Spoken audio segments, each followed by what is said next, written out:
अल्लाह ताला जे तरफा रमजान मुबारक आयो वा हर मोमिन हर हिक मस्जिद के जिन सारन साजर कायो वा अल्लाह ताला जे तरफाई रमजान मुबारक आयो वा हर मोमिन हर एक मस्जिद के जिन सारन साजर कायो ओ चंद्र जान डिठो एक बेखे चई थाया शिकौला तरफ दिसल है चंद्र जान डिठो एक बेखे चई थाया शिका ओला तरफ निसल नंदड़न तन्हा रोने खणी वडड़न बिगड़ो बाजायो वा ओ नंदड़न तन्हा रोने खणी वडड़न बिगड़ो बाजायो वा अल्लाह ताला जे तरफाई रमजान मुबारक आयो वा हर एक मस्जिद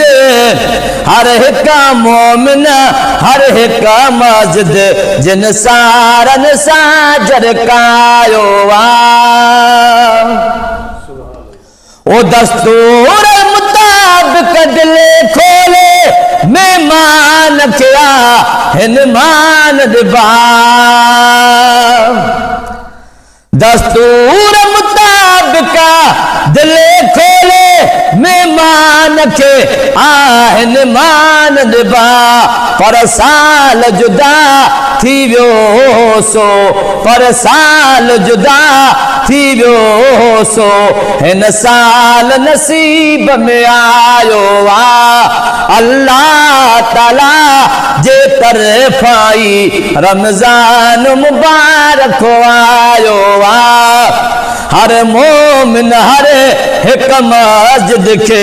जिन सारन साजर कायो वा हर मोमिन हर एक मस्जिद के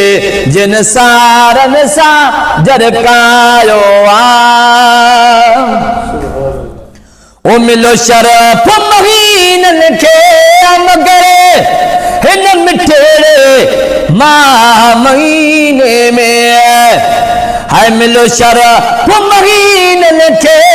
मगरे हिन मिठड़े पाक महीने में ओ इन मिठड़े पाक महीने में नगदार मोहम्मद ते नाजुल